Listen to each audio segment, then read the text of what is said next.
Muito boa tarde a você que me dá o prazer e a honra da audiência, você de Manaus, você do interior, muito obrigado mesmo pela sua companhia.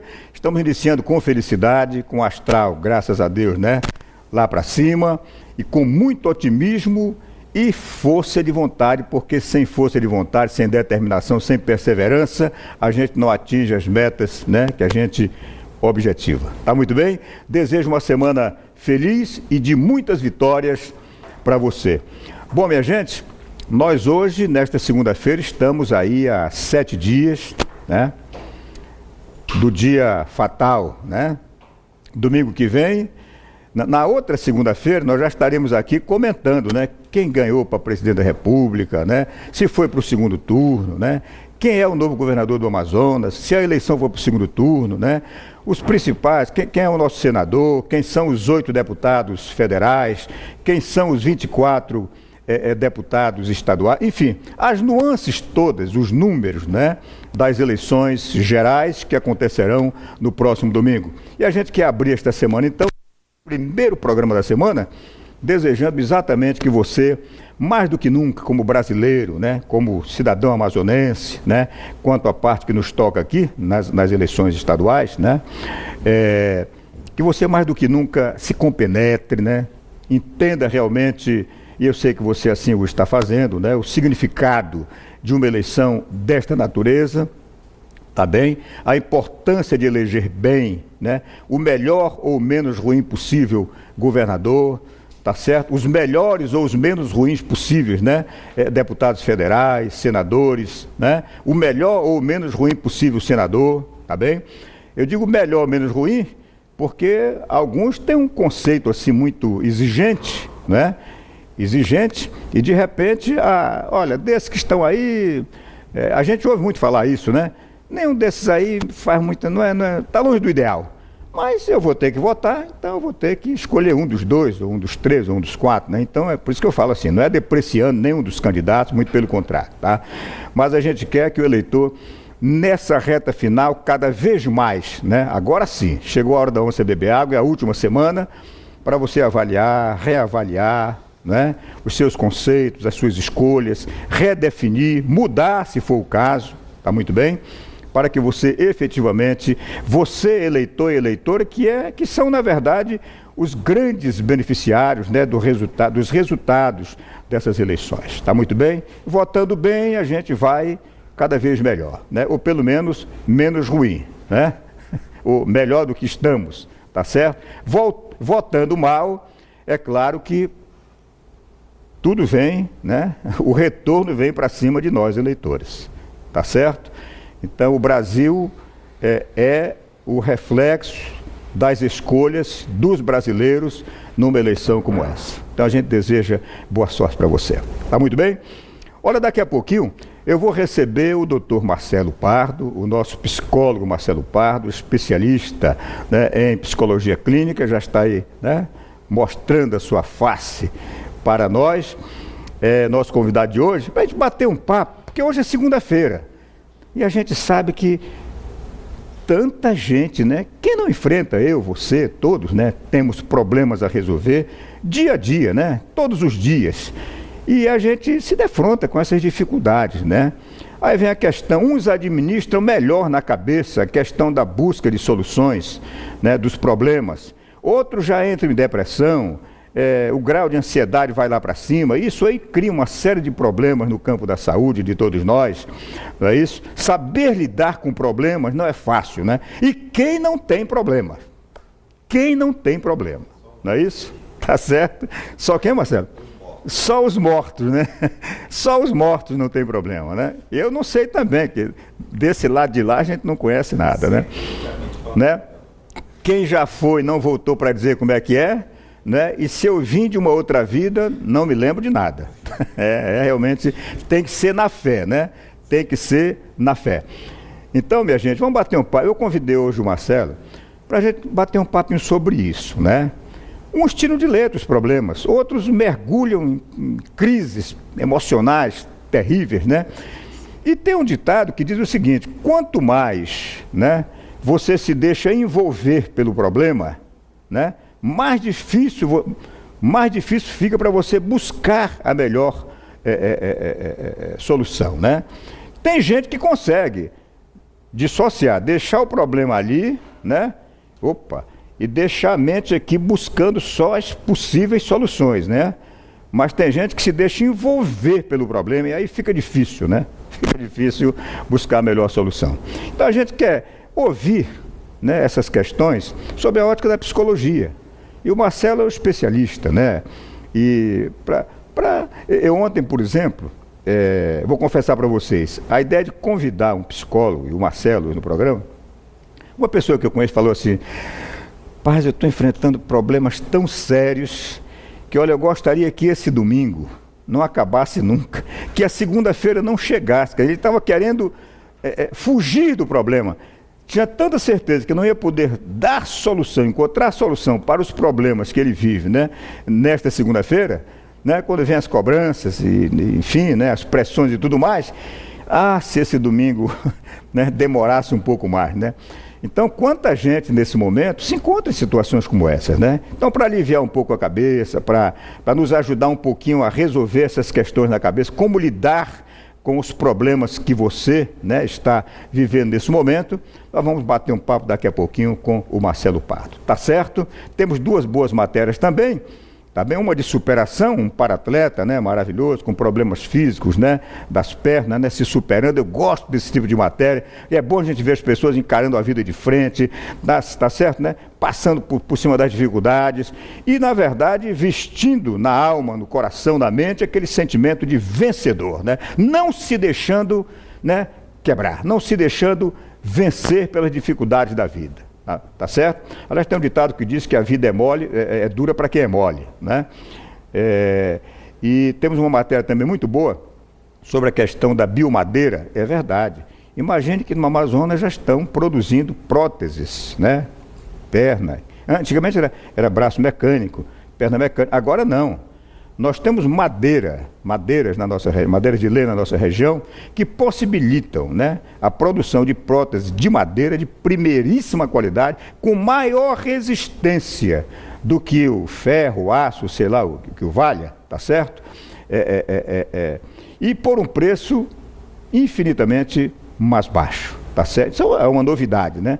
O que também vai gerar, né, mão de obra, renda, né?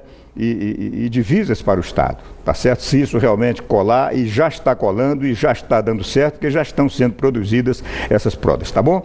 A gente vai a um breve intervalo e eu volto já. Muito bem, quero pedir logo de primeira o boa tarde, agradecendo pela presença, psicólogo Marcelo Pardo. Obrigado pela presença, boa tarde. Boa tarde, Nonato. É um prazer mais uma vez estar no Programação na TV, conversando com você, conversando com seu telespectador aqui da capital, também das cidades do interior do Amazonas que nos acompanham, tentando trazer e levar um pouco mais de informação na área de saúde, na área comportamental, para a nossa população querida. É uma satisfação estar aqui com vocês.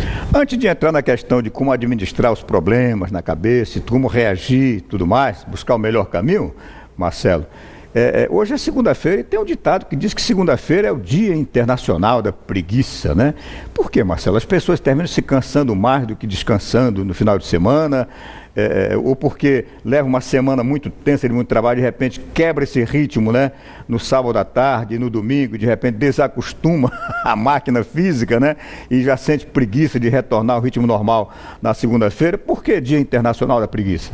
Nonato, é uma boa pergunta, porque é uma frase bastante popular e a gente pode observar isso no nosso dia a dia e também nos meios de comunicação de massa, principalmente hoje na internet, né? A segunda-feira e o domingo são dois dias muito, assim, estereotipados, né? O domingo como um dia depressivo, melancólico, a segunda-feira como o dia da tal preguiça universal, né? Evidente que aqui vou falar de algumas percepções do ponto de vista da psicologia social, quando a antropologia também poderia ser chamada a falar do assunto, pois esse que é uma questão que parece ser simples, mas não tem nada de simples. Se nós percebermos que a segunda-feira é o primeiro dia útil após o domingo de descanso, ou seja, após você passar o dia inteiro descansando ou em atividades físicas que levaram ao cansaço, mas que estão associadas à escolha do sujeito, portanto, ao prazer do sujeito. E o trabalho é um ofício que é uma obrigação nossa de cada dia, para próprio sustento, sustento familiar, etc. Não é à toa que nos pagam para fazer o que fazemos.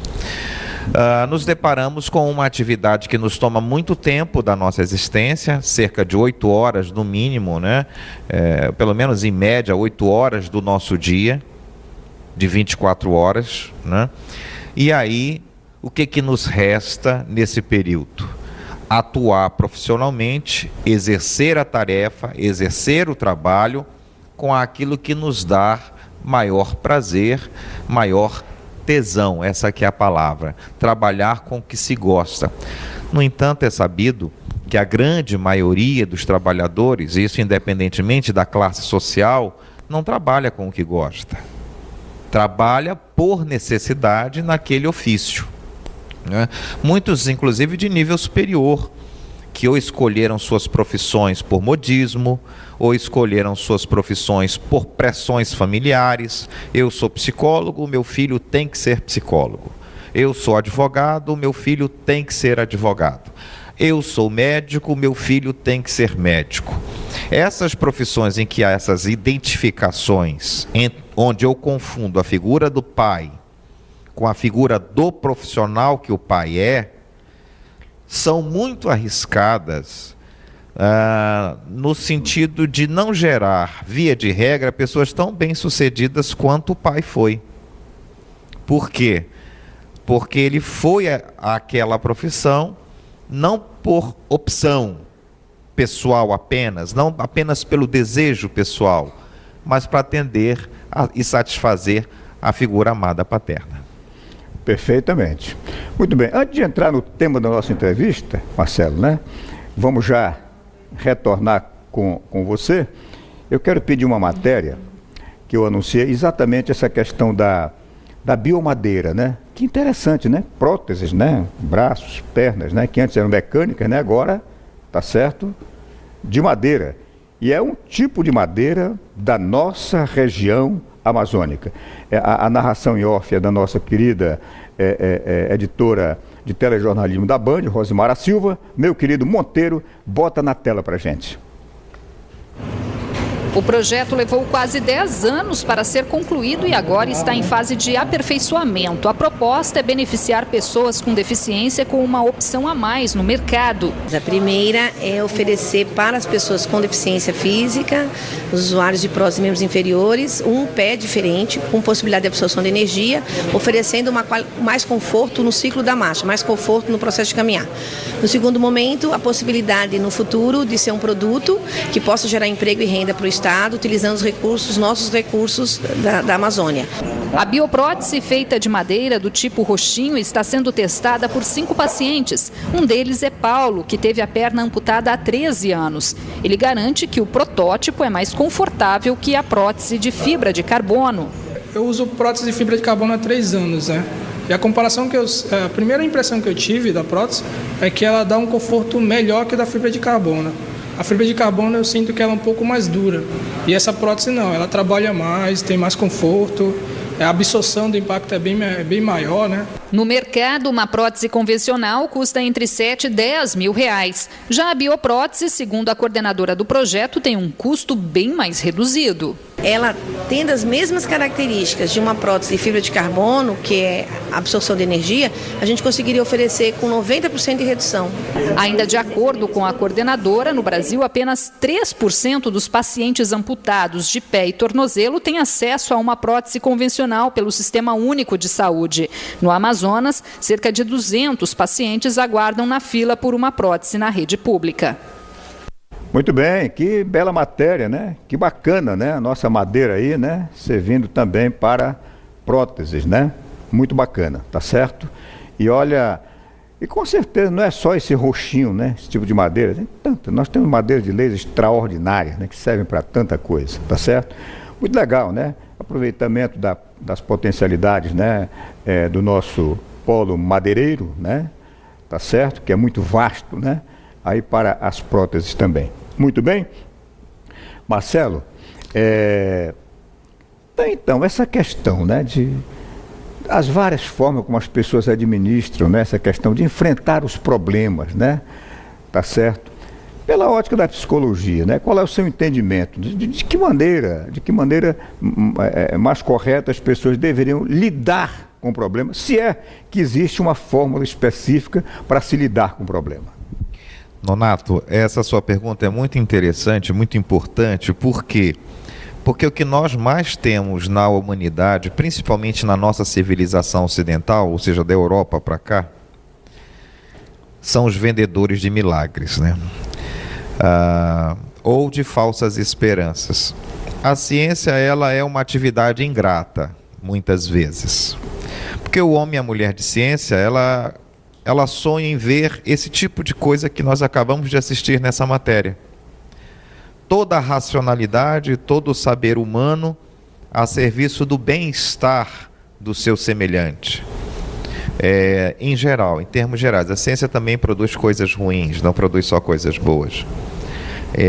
A bomba atômica é um exemplo. E você veja a racionalidade e a cientificidade a serviço da criação dessa prótese, esse modelo de prótese que custará 10% do que custa o valor de uma prótese de outro material. Isso vai atingir quantas milhares, talvez milhões de pessoas que não têm poder econômico para adquirir um material de maior valor, né? Isso por si só é um grande ganho. A sua pergunta nos remete àquela ideia, àquela falsa sensação de que se dermos um conselho ou se preconizarmos uma determinada forma de existência humana, aquela forma será a garantia de que o sujeito terá uma vida saudável. É como alguns, até colegas, na minha opinião, infelizmente falam, cientificamente sem base, nessa coisa que inventaram de família estruturada, dando a ideia à sociedade de que uma família com o modelo X, ela possui imunidade a transtornos mentais, ou redução desses transtornos mentais. Nós não temos estudos científicos, estatísticos e longitudinais que sustentem esse tipo de raciocínio. Assim sendo, Nonato, são 7 bilhões de pessoas no mundo. 7 bilhões de cabeças diferentes. Se nós pegarmos a paridade genética, tem muita gente que gosta de genética. Fulano é homossexual, genética. Fulano é alcoólatra, genética. Muita gente quer encontrar o gene do alcoolismo, o gene do latrocínio.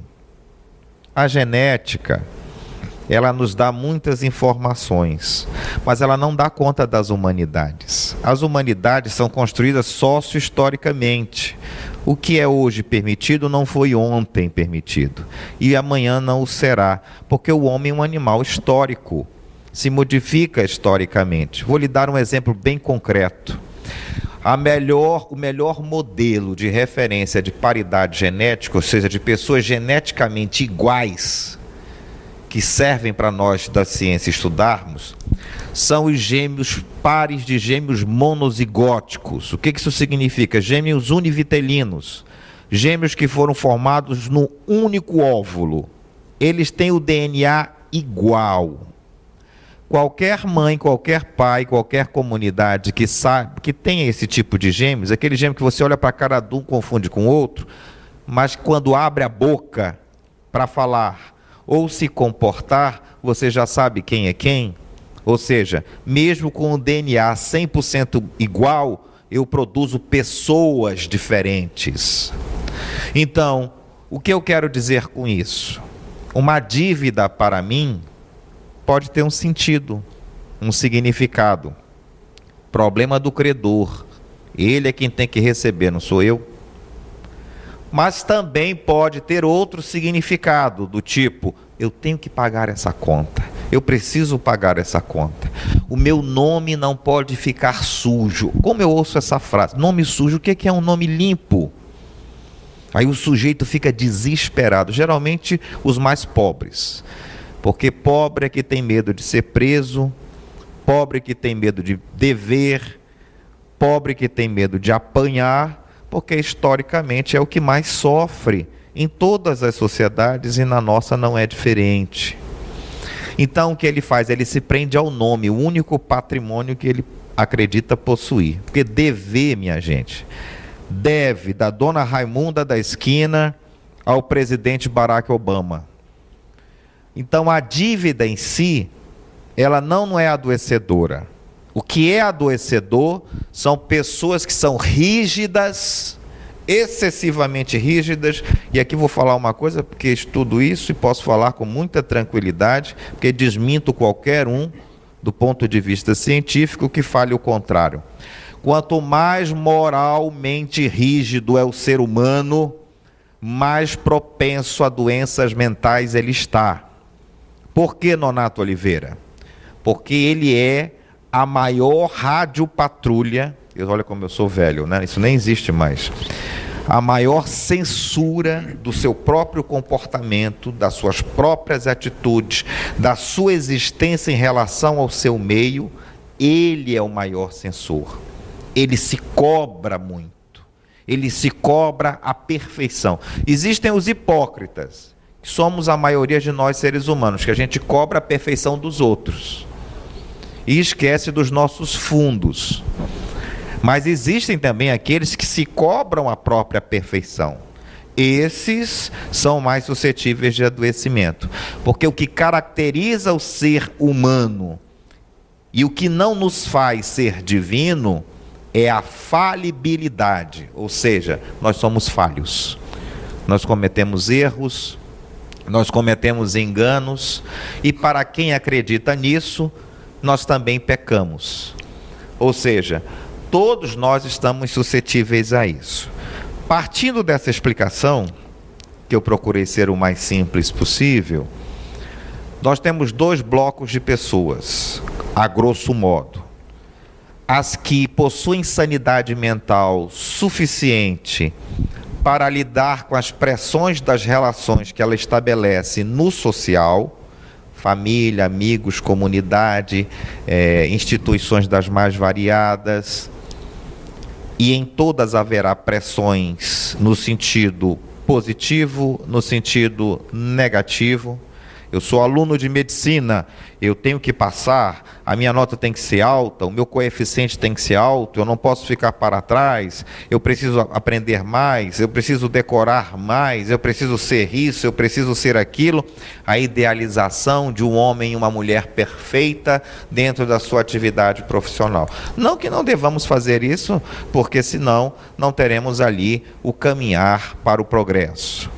Mas quando isso é feito com excesso, e o grande segredo da existência, na minha opinião profissional, é essa: os excessos, para o bem ou para o mal, todos nos fazem mal, Nonato Oliveira. É verdade. E é complicado, né? Porque é uma regra que diz que você só tem sucesso em alguma coisa, né, se você realmente focar 100%, né? Quer dizer, se você de uma certa forma, né, se escravizar, se dedicar, enfim, né, ali, 100% naquilo, abrindo mão de uma série de outras coisas. Marcelo, você vai já completar, tá certo? Vamos a um breve intervalo e a gente volta já. Tudo bem, quando o papo é bom, o tempo esvai-se, né? Mas eu interrompi o doutor Marcelo, nós só temos aí, me parece que 2 minutinhos, né, para final do programa. Muito bem.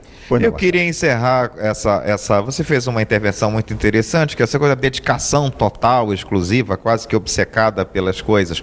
Quando essa dedicação, ela é fruto do prazer não exacerbado, porque até o prazer tem limites, nós estamos diante de alguém que se identifica com o discurso. Fulano quer ser miss, fulano quer ser papa, outro quer ser pastor, outro quer ser prostituta, outro quer ser travesti, outro quer ser psicólogo, outro quer ser advogado. A sociedade, ela é plural e tem espaço para todas as formas de expressão. Se o sujeito se identifica com essa posição em que ele se encontra, perfeito. Vou citar só 2 exemplos da ciência, poderia citar mais do que isso. A gente fala muito em normalidade. O sujeito ser normal, ser normal, ser normal.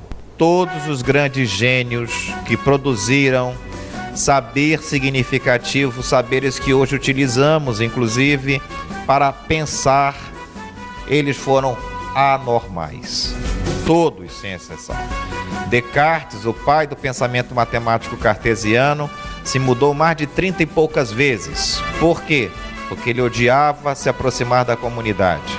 E Augusto Comte tinha hábitos tão estranhos que quando ficava com raiva, se trancava no quarto e ficava de cócoras por horas atrás da porta. Se alguém o visse hoje, os dois são o pai da ciência moderna. Pessoas normais são igual batata e capim. Passam pelo mundo, não fazem falta nenhuma. São os anormais que produzem mudança comportamental e civilizatória, para o bem e para o mal. Muito bem. Muito obrigado, doutor Marcelo, tá certo? Mais uma presença no nosso programa, tá? A chave é essa. Quando você faz aquilo que você gosta, você foca, você se dedica, tá certo? Mas isso não lhe impõe carga de sacrifício, porque é um gozo para você, né? Você está fazendo aquilo que você gosta de fazer, tá certo? É uma das chavezinhas do sucesso. Muito obrigado, Marcelo. A você de casa, muito obrigado. Amanhã, às 2h25 em ponto, programação na TV, comigo, com você, tá certo? Você de Manaus, você do interior. Grande abraço e até amanhã.